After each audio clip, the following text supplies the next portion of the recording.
Hello friends, welcome you all for Indian institute of learning life saving skills.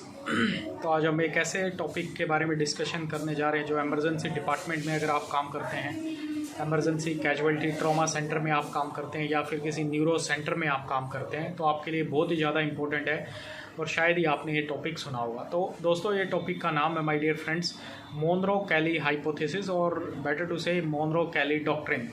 तो ये एक ऐसी चीज़ है फ्रेंड्स जिससे आपको पता चलता है हमारा ब्रेन, स्कल, सीएसएफ और उसके इनसाइड वेस्कुलर सप्लाई कैसे काम करते हैं और कैसे ये एक दूसरे में एडजस्टेड है। तो मोनरो-कैली दो हमारे क्लिनिशियन थे। उन्होंने कैसे पता किया कि हमारे स्कल के अंदर ब्रेन टिश्यू है, सीएसएफ है और फ्लड है, that is vascular blood volume है। तो हमें कैसे पता चलेगा दोस्तों? देखिए, ये पिक्चर से आपको पता चलेगा। ये पिक्चर आप देख सकते हैं, you can see this picture. I am making it enlarge. दोस्तों, ये हमारी स्कल है, इसके इनसाइड हमारा ब्रेन है, दैट इज़ हमारा सेरेब्रल टिश्यू है, दैट इज़ अराउंड 85%। उसके अलावा इसके अंदर सीएसएफ है एंड उसके अलावा हमारे पास ब्लड टिश्यू है, वीनस और आर्टीरियल सप्लाई है। तो दोस्तों, मोनरो-कैली डॉक्ट्रिन क्या करता है? मोनरो-कैली डॉक्ट्रिन बोलता है कि हमारे जो स्कल के अंदर ब्रेन, सीएसएफ और ब्लड है, ये एक ऐसे टाइटली पैक्ड है, ना तो ये वॉल्यूम हमेशा कांस्टेंट रहती है। आप ना तो इसमें से कुछ निकाल सकते हैं, ना आप इसमें से कुछ डाल सकते हैं। You can see here, I am making it zoom. तो you can see here brain tissue जो है हमारा, ब्रेन टिश्यू वो फिक्स है, सीएसएफ और जो हमारी ब्लड की वॉल्यूम है वो हमारी फिक्स है। तो यू कैन सी हेयर, जैसे कि दूसरे हमारे बॉडी ऑर्गन्स में होता है, जैसे आपने सुना होगा कार्डियोमेगैली हो गया, और आपने सुना होगा हेपेटो और एनलार्जमेंट ऑफ लीवर हो गया, ठीक है, हेपेटोमेगैली हो गया, स्प्लीनोमेगैली हो गया। तो ये मेगैली का मतलब होता है ऑर्गन्स एनलार्ज हो गया। ऐसा आपको हमारे ब्रेन के बारे में कभी आपने नहीं सुना होगा कि ब्रेन हमारा एनलार्ज हो गया। It is very, you might have not heard of this.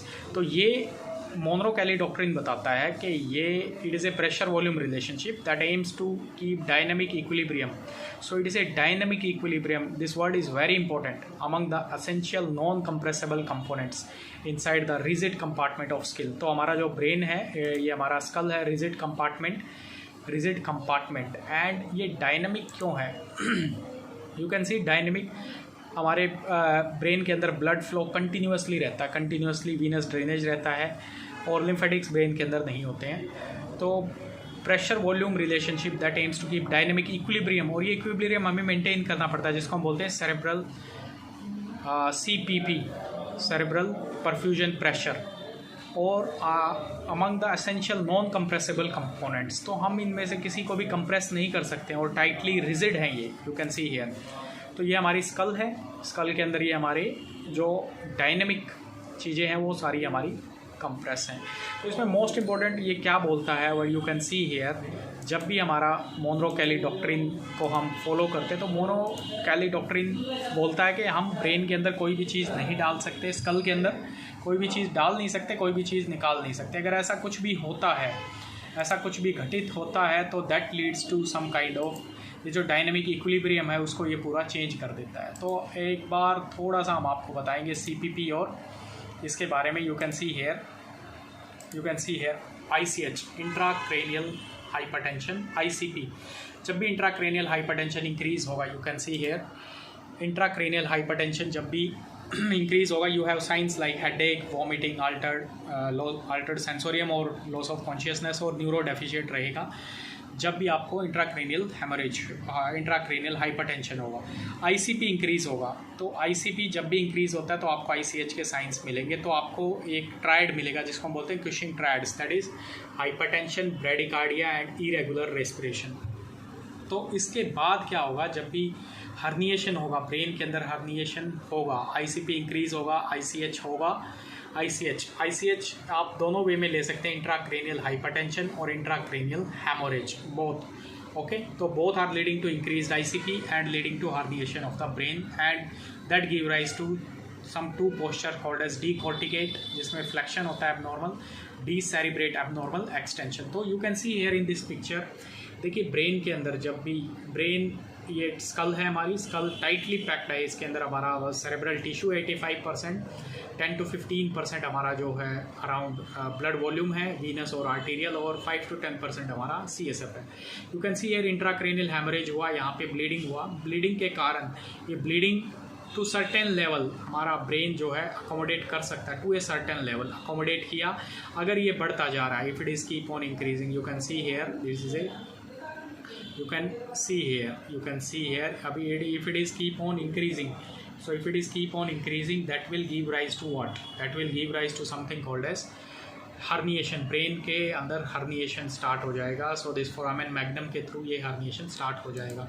तो what happens, तो इसमें क्या प्रॉब्लम आती हैं पेशेंट्स को? तो जब भी हेड इंजरी होता है, हेड इंजरी में लेट अस से पेशेंट को आपने पेशेंट को ब्लीडिंग हो गया इनसाइड ब्रेन, तो लेट अस से पेशेंट को सबार्कनोइड हैमरेज हो गया, या फिर पेशेंट को SDH हो गया, या फिर पेशेंट को EDH हो गया। You can see here what happens here. See, this picture is very beautiful explained here. See, CSF arterial brain, okay, CSF arterial, यहाँ पे थोड़ा सा ब्लीड हुआ या कुछ नहीं हुआ, तो ये गिव राइज टू जो हमारा डायनेमिक इक्विलिब्रियम है वो सारा चेंज हो जाता है। तो जब तक आपको ये पता नहीं चलेगा, तो दैट इज़ मोस्ट इंपॉर्टेंट। एक पिक्चर मैं आपको दिखाना चाहता हूँ, दिस इज़ कॉल्ड एज, देखिए जब भी हेड इंजरी होता है, हेड इंजरी जब भी होता है, पेशेंट को आपको कभी भी हाइपोटेंशन नहीं मिलेगा। मैं बात कर रहा हूँ isolated head injury. Isolated head injury मतलब खाली पेशेंट को सिर की चोट लगी है, उसमें कभी भी आपको पेशेंट को हाइपोटेंशन नहीं मिलेगा। हमेशा आपको क्या मिलेगा? हमेशा आपको हाइपर टेंशन मिलेगा। Okay, that is very important, आपको पता होना चाहिए। हाइपर टेंशन, जब भी हेड इंजरी होगा आपको पेशेंट को हाइपर टेंशन मिलेगा। यहाँ पे you can see here hypertension and bradycardia और इरेगुलर रेस्पिरेशन। लेकिन अभी ये पिक्चर जो मैं आपको दिखाने जा रहा हूँ, you can see this picture very nicely explained what it says that, you can see here is, it says that ये देखिए इंट्राक्रेनियल प्रेशर, जब भी हेड इंजरी हुआ इंट्राक्रेनियल प्रेशर इंक्रीज़ हो रहा है टू सर्टेन लेवल, हमारा ब्रेन उसको अकोमोडेट करता है। अगर वो बहुत ज़्यादा होता है, if it is keep on increasing, तो हमारा ब्रेन उसको एकदम से अकोमोडेट करना छोड़ देता है। तो जो लिमिटेशन है, जो थोड़ी बहुत डायनेमिक इक्विलिब्रियम मेंटेन करने, वो एकदम से सडनली रिड्यूस्ड हो जाती है और patient suddenly goes into hypotension. So this is what is Monro Kellie doctrine. तो Monro Kellie doctrine says our skull is a tight container. So I am briefing now Monro-Kelly doctrine. These are two clinicians, those who have found out the idea. These were two different, Monro were different, Kelly were different, those who have find out how the brain dynamic equilibrium says. So this hypothesis or this doctrine says that our skull is a tight container, and inside tight container we have cerebral tissue around 80 to 85%. We have venous or arterial blood supply, that is around 10 to 15%, and CSF 5 to 10%. So whenever there is a increase or decrease out of these three, either CSF blood volume, CSF brain or blood volume, either there is an increase or decrease, anything in that, this will give rise to compression of one another. If you think there is a brain tissue will increase,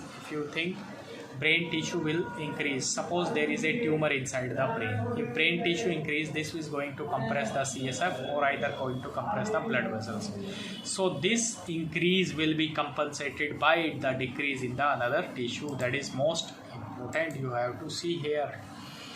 And whenever there is a intracranial hypertension or intracranial hemorrhage, there will be increase in ICP. We have Cushing triad, and there will be herniation. Either you will find decorticate and decerebrate posture. This you can see here. So this is brief about the Monro-Kelly doctrine. If you have understood the Monro-Kelly doctrine, you will be able to understand the most important thing of this. So this is cerebral perfusion pressure is the product of MAP minus ICP. MAP is, what is MAP?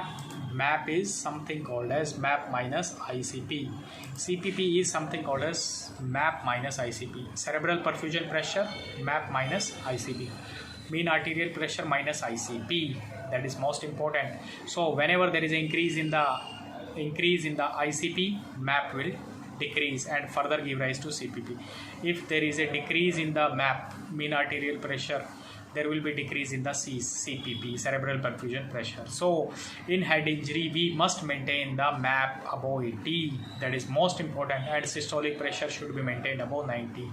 Usually in any traumatic brain injury, any head injury, we don't find any time patient is in hypotension. There will be always the patient in hypertension. But if patient is in hypotension, you must look for the cause other than the intracranial, because head injury never give rise to hypotension. So this is most important. If a patient of head injury in emergency received and the patient is having hypotension, you must look for the extracranial pathologies for the brain, extracranial pathology which causes the hypotension.